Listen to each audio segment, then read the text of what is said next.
To get us started in this course, I'm going to give you a little history of architectural photography. Now, those of you who've had me in classes before know that this is my usual strategy. I always start off by looking at the history of a particular genre to give us some sense of where it came from, why it's significant, what its traditions and even its technology is all about, as well as giving it a sense of its meaning. So we're going to start off right here with the history of architectural photography, but we're going to go way back before photography briefly. You know, I like to do that too, and take a look at this camera obscura from the 10th century. Now, that may seem pretty early to you, and it does predate photography itself by about 800 years, but it is not the first example we have of a camera obscura. That is credited to the Chinese, who made notes of it in the 2nd century BC. So this is a good 1200 years later. This is a camera obscura in what is now Iraq, and it was made by a man named Al-Hassan ibn al-Haytham. I hope I have that pronunciation vaguely close. This man was an incredible artist, but more importantly, a scientist and a scholar and intellectual in Iraq at that time. And although he did not invent the camera obscura, he was at least 500 years ahead of the other people that are commonly credited with creating this room-sized camera that predates photography. So this was in the 10th century. Now, the reason I'm bringing up the camera obscura, and I'm assuming that most of you are already familiar with what this is, it is, of course, the optical basis for all photography, from this camera obscura all the way to your phone camera. But it is also very important in the development of perspective drawing and painting, and of course, consequentially, architectural painting and drawing, as you can see in this wonderful illustration, and a predecessor to architectural photography. Now let's zip forward about 800 years and take a look at the world's first existing photograph by Nicephore Niepce that also happens to be an architectural photograph. Now, you've probably seen this in a previous class. This was made by Nicephore Niepce in the year 1827 from his window at his property in La Grasse, France. And it may not seem like a really great photograph, but it is absolutely spectacular considering the time period and the fact that photography was truly completely uninvented at this time. This was his invention, the first version that we have of a photographic process.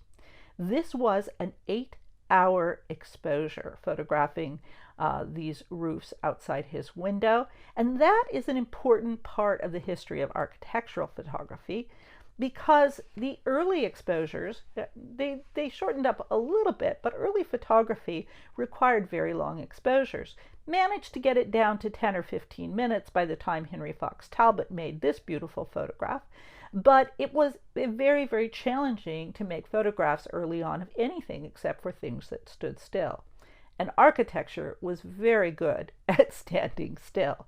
Now, that's not the only reason architecture was recorded. Remember that architecture was a very, very important subject of painting and of history and all of those things. Architecture, and we'll talk about this throughout the course, I mean, architecture is one of the most important aspects of our lives. We all deal directly with architecture every single day. It provides shelter, but it also is symbolic of where we live, where we work, the institutions that rule us. All of those things are extremely important and significant and meaningful.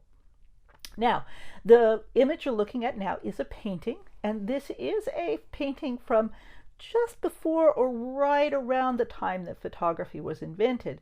It is actually made by one of its other inventors, which was Louis de Guerre, and he actually made these amazing large-scale paintings that he used in his dioramas. So these would be huge 30, 40-foot paintings. This is a sketch for that. This isn't the actual diorama, but you can see how strongly it's dependent on the idea of photographic vision or lens vision and perspective for its drama. This is the predecessor, again, of architectural photography. Now, one of the reasons de Guerre wanted to invent photography is that he wanted a way to make these huge scale images very quickly. Now, that didn't work out for him because the early daguerreotypes, which is what he invented, were actually quite small, amazing resolution, but the plates were only a few inches big. Now, this is an early daguerre, and I'm showing this because, again, the importance of architecture in early photography is that it stood still. And this is a great example of it. This was taken by Louis Daguerre out of the window of a friend of his, another photographer, and it is considered the very first photograph of a human being. You can see down here in the corner this man who is having his shoes shined. And he shows up only because he stood still for a good 10 minutes during the length of this exposure. All the other people on the street, and there were probably hundreds of them, have vanished because they were moving. So architecture stood still long enough to be seen. And in a way, that is one of our fantasies about architecture, is that it is timeless, or it transcends time. It lasts for a great length of time. The next group of photographers I want to show you were part of a very early photographic project that was commissioned by the French government. This was very soon after the invention of photography, and some of the members who were part of this project actually were part of the invention of photography itself. So this was called the Mission Heliographic, and it was a project to document important structures in and around Paris and around France that were considered both important but also in danger of crumbling, of coming apart, or of being destroyed. So this is one of the first times we see photography seen as this valuable tool to record things that will soon become part of the past. I'm just going to share a few of these by four of the photographers. These two are by Edward Baldus. And you want to note, there are a number of these photographs from this project that are of ruins, of structures that are crumbling. And this is all part of this nostalgia that was part of this time. We have the rise of the Industrial Revolution, which photography coincidentally is part of. And there is also a kind of a trauma and a fear of all that will be lost, and a yearning for, the days of yesterday. This might sound familiar. And so many of these photographs of ruins became really very emblematic of the era, and became and still are a long tradition of architectural photography. These are by Gustav Le Gray. He was also a great landscape photographer. If you're in or take my landscape class, you'll see a little bit of Le Gray there too. And this is a Le Gray photograph of the castle of Carcassonne. If you've been to France, you may have been here. Fortunately, Carcassonne was not destroyed. It was actually saved and is now a great tourist destination. So not everything in the past disappears. Notre Dame. This is by Ari Lesek, who photographed mostly in Paris. Notre Dame, of course, almost destroyed, so and has undergone changes. So this is an important document. I love this one by Ari Lesek. That very definitely is a building that was destined to be removed. It's a part of Paris that was completely laid flat and renovated. And this is another one from that series. This is by Hippolyte Bayard. Believe it or not, this is a suburb of Paris that contained windmills. No longer there, but we have this record. And one last by Hippolyte Bayard. Let's go to Italy next. This is by This is a photograph from the studios of the Alinari Brothers. They were a group of, I believe, 4 brothers, and don't quote me on that, I might need to look it up, but there were several of them who had a very early photo studio, and they specialized in architectural photography for various purposes, including tourist trade, including for documentation. It was a wide range. They were very amazing. I'm not sure which brother took these photographs, but they are very sophisticated and modern in their use of foreground, middle ground, and background. And keeping in mind, we're still very early on, just past the invention of photography in the mid to late 19th century. Here's a beautiful photograph of the Grand Canal in Venice. And notice this very, very long exposure that creates that wonderful glossy, fuzzy surface to the canal. Another one by the Alinari Brothers. I love this again, this wonderful view with the shadow of the interior portico looking out on the city. Very modern in its field. You'll see that when we get to some of the 20th century photographers, that this strategy really holds up. Before I show this next set of photographs, I want to introduce a concept that's rather challenging and deserves a lot more time than I'm going to give it, but I want to introduce it, and I'll probably be coming back to it occasionally during this class. So photography was invented in Europe, and it was invented simultaneously by a Frenchman and an Englishman, both of whom were quite wealthy and were able to take the time and had the independence to create photography, to invent it. The earliest photographers then were also primarily wealthy white European men.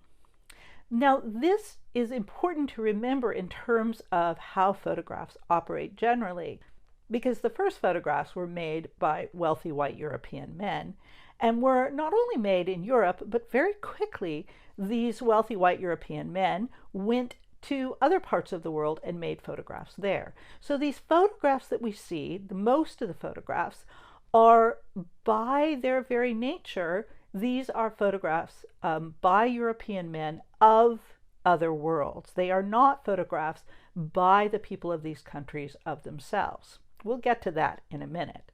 So the photograph you're looking at was made by a Frenchman, a wealthy Frenchman who learned photography very early. His name was Maxime Duchamp, and he very early on decided to go to Egypt and record the Egyptian ruins, the pyramids and the monuments and the tombs there.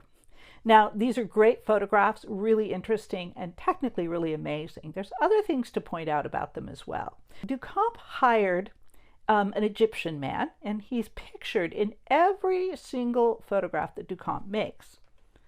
And it's kind of a Where's Waldo thing to find this man. This man was a modern Egyptian. He was hired by Duchamp. The clothes that he's wearing, and I'll go to the third photograph because it's a little bit clearer in this one, the kind of garb that he's dressed in most of these photographs. This was not his normal clothing. This was a costume, essentially, that Duchamp asked him to wear when he posed in the ruins, so that he looked more like his idea of an Egyptian. He also looked non-Western, and he looked of the past. And this is very, very important because the photographs Duchamp was making were not just beautiful photographs of ruins, they were also a statement about the relationship between Britain and Egypt, or other countries that had an historical past of greatness but were no longer great. So this is saying Britain is great now and Egypt is not. Now, I'm making this a very, very simple statement. We'll come back to this and have more conversations about it. But remember that architectural photography, all photography actually, is part of this very challenging conversation. Here's another travel photographer, British travel photographer, European, Francis Frith. Little different background than de Camp. He actually did not come from a wealthy background. He came from a working class background. He did manage to learn photography very early on, and he saw that there was going to be an appetite for travel photos, and that makes sense. In Europe, which of course, as I mentioned, was very wealthy, very few people got to travel, and before photography, you couldn't really see what other parts of the world looked like. And so Francis Frith, along with many other photographers, invested the money in photographic equipment and traveling to make photographs and sell them on the tourist market. So he would make them in Egypt, but they would primarily be sold to the Europeans back in Europe. So these are quite beautiful early photographs. So Frith does not have the hired hand that Duchamp has. He does have figures. They're usually local figures. They're not hired. He makes these really beautiful photographs, again, of ruins. There was a great appetite for these kinds of photographs at the time. So now I want to leave Europe for a little while. Not just leave Europe, but leave European photographers behind. I want to show you 3 photographers, all from Asian countries. And these were very early photographers who either learned the photographic trade from Westerners who traveled to Asia, or from very, very early photo programs that were created that were probably established initially by Western travelers. As I mentioned, photography was invented in Europe and moved out to these parts of the world. This first photograph is Kusakabe Kimbei. Kimbei actually learned photography from Felix Beato and another man who actually traveled to Japan very, very early after Japan was open to the West and established a photographic business there, taught Kimbei their trade, and then left the studio with Kimbei. Kimbei went on to become a very famous photographer in Japan. The first commercial photographer in Japan. He did studio work, portraiture, tourist trade work, and architecture.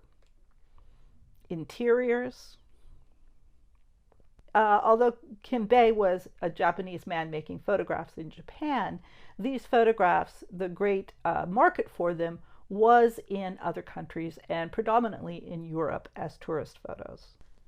This next photographer is one of my favorites. I show him in my landscape photography class as well. This is Afang Lai, or actually more correctly, Lai Afang. It's not certain how he learned photography. There's no single Western photographer that we know of that taught it to him, although he was friends with John Thompson, who was a Western photographer of the same time, who came from Britain, but there's no evidence that Thompson actually taught him photography. They were simply, they were colleagues and peers. I've noticed this particularly with non-European architectural photographers, is that they make not only photographs of palaces and monuments, but also photographs of very ordinary homes. These are all Lai Afang. And the last of these 3 is Rashadeen Dayal. He was in India, and he actually trained in photography. He went to college for engineering, but there was a small photo program there. This was in India, and he got very, very interested in photography and became one of the very, very first and the most preeminent photographer in India at the time. I absolutely love his interiors as well as his exteriors. Great sense of light. This is probably my favorite. I love that his photographs show the architecture, they have this layering, they also have a strong sense of the feeling and the mood of the times.